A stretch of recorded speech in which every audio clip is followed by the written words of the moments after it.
Assalamualaikum warahmatullahi wabarakatuh. Shalom, Om Swastiastu, Namo Buddhaya, salam kebajikan dan salam sejahtera untuk kita semuanya. Perkenalkan, nama saya Umi Hani.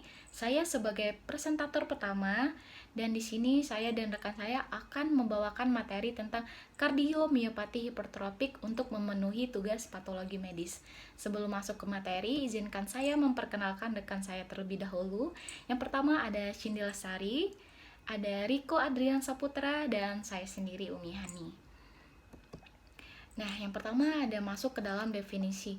Apa sih kardiomiopati hipertrofik itu? Kardiomiopati hipertrofik atau sering disingkat dengan HCM adalah penyakit jantung yang ditandai dengan penebalan otot jantung atau miokardium. Penyakit kardiomiopati hipertrofik ini salah satu dari 3 bentuk kardiomiopati. Nah, apa aja sih 3 bentuk itu? Yang pertama ada kardiomiopati dilatasi, kardiomiopati hipertrofik, dan yang ketiga ada kardiomiopati restriktif. Nah, penyakit kardiomiopati hipertrofik ini atau penyakit intrinsik pada otot jantung dan merupakan penyakit genetik.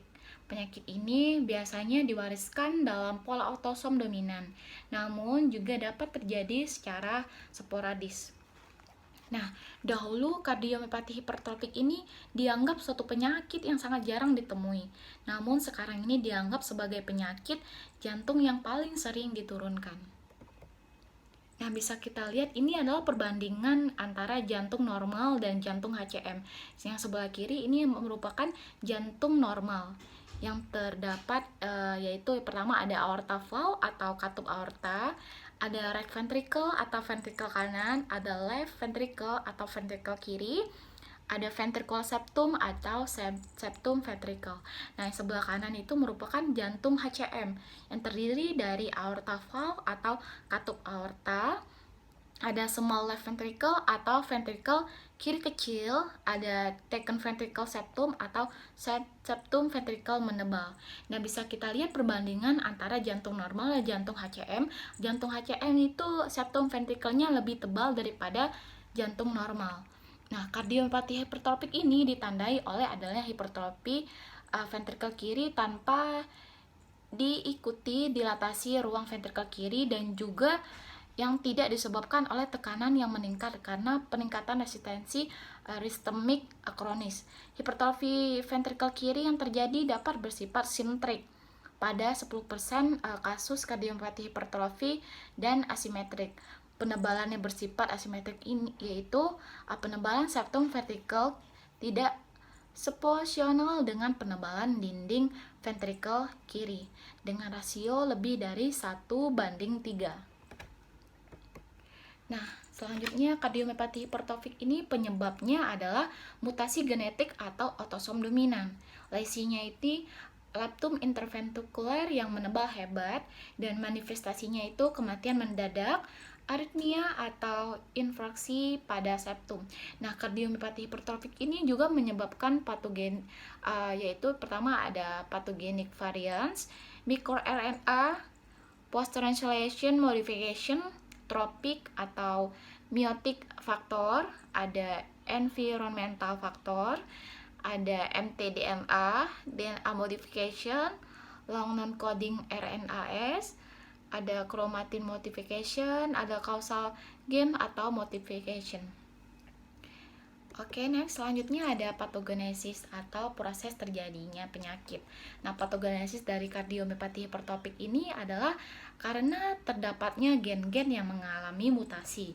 Gen-gen yang mengalami mutasi tersebut adalah gen-gen yang bertanggung jawab menghasilkan protein kompleks sarkomer, yaitu ada protein metamiosin rantai berat, troponin, dan miosin dinding protein C, yang akan mengakibatkan gangguan fungsi kontrak otot jantung. Nah, gangguan fungsi kontraksi yang terjadi akan dikompensasi oleh otot jantung dengan terjadinya hipertrofi otot jantung dan proliferasi dari fibrolas. Patogenesis dan juga perjalanan penyakit dari kardiomiopati hipertrofik ini sangat bervariasi dan juga tergantung pada gen mana yang terjadi mutasi. Jenis gen yang terjadi mutasi tersebut dapat menentukan onset hipertrofi dan remodeling otot jantung, serta terjadinya seseorang mengalami gagal jantung dan juga kematian mendadak. Nah, di sini ada gambaran mikroskopis otot jantung pada penderita kardiomiopatik hipertrofi sangat berbeda, yaitu susunan kardiomiositnya kacau dan banyak. Terdapat jaringan ikat yang merupakan ciri khas dari kardiomiopati hipertrofi. Ada penampang membran sel dan juga di dalamnya terdapat ada penampang sarkomer, di mana dari sarkomer ini yang terjadi mutasi yaitu miosit atau gen myosin heavy chain MYH7 dan juga myosin binding protein yaitu MYBPC3,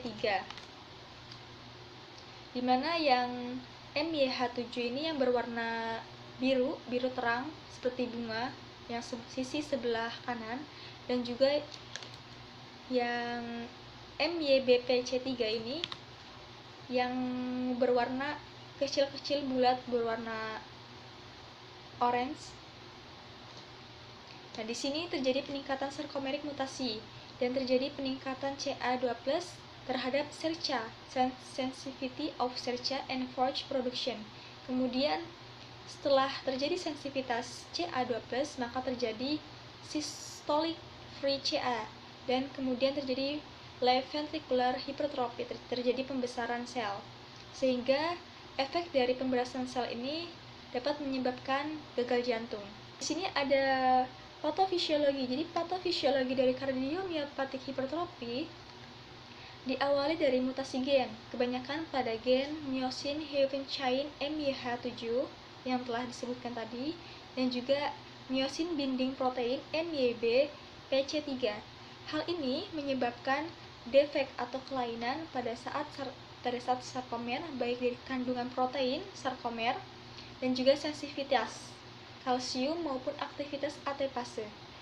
Nah, defek pada sarkomer akan mengubah signalin pathway sehingga mengakibatkan hipertrofi miokard dan juga fibrosis interstisial.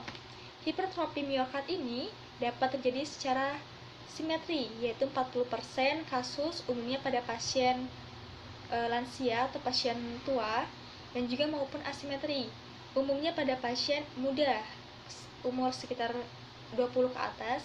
Dan pada akhirnya perubahan morfologi dan histologi ini dapat menyebabkan manifestasi klinis aritmia atau kelainan irama jantung hingga gagal jantung. Kemudian biopsikososialnya dari penyakit kardiomiopatik hipertrofi ini, pertama ada kondisi sosial, di mana kondisi sosial ini dapat menyebabkan participation restriction, keterbatasan berpartisipasi atau secara sosialnya tidak bisa berolahraga seperti biasa, kemudian rekreasi, dan kondisi medisnya ini terjadinya aritmia, abnormal, detak jantung, kemudian tekanan darah tidak teratur, dan lain-lain.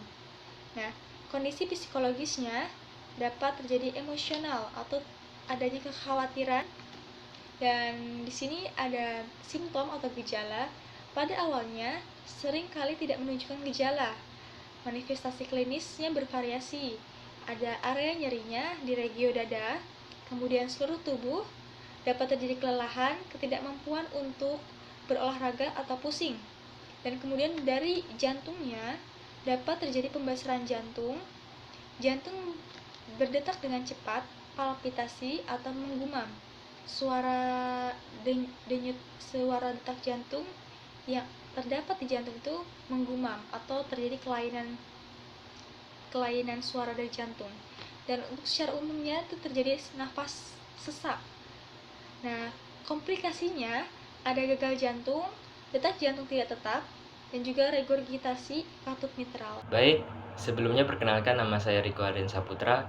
Selanjutnya di sini ada faktor risiko dari hipertrofi kardiomiopati. Yang pertama, faktor genetik, riwayat keluarga. Yang kedua, adanya infeksi pada jantung. Yang ketiga, penyakit otot. Yang keempat, mutasi. Selanjutnya, ada pemeriksaan klinis dan penunjang. Pemeriksaan klinis.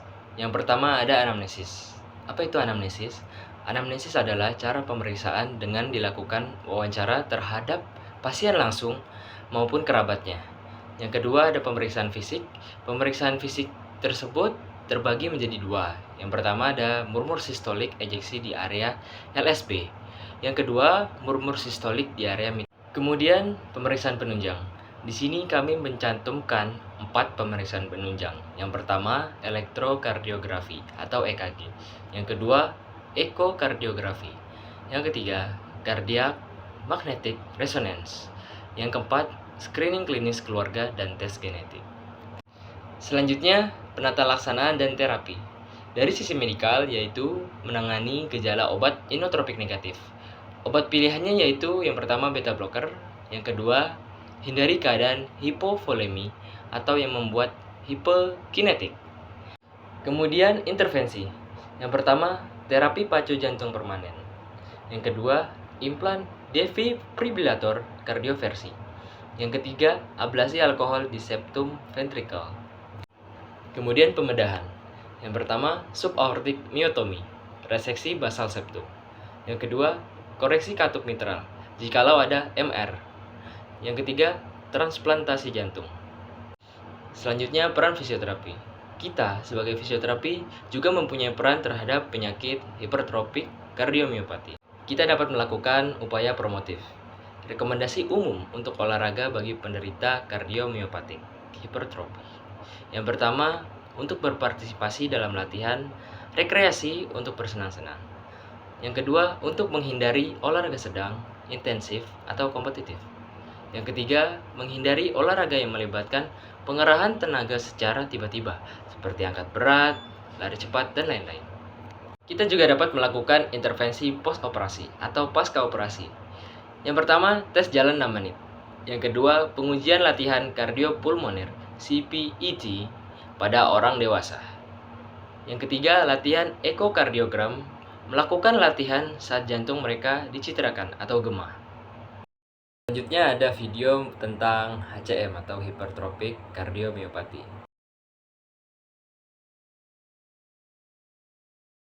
Hypertrophic cardiomyopathy is a condition where the walls of your heart thicken, often caused by an abnormal gene.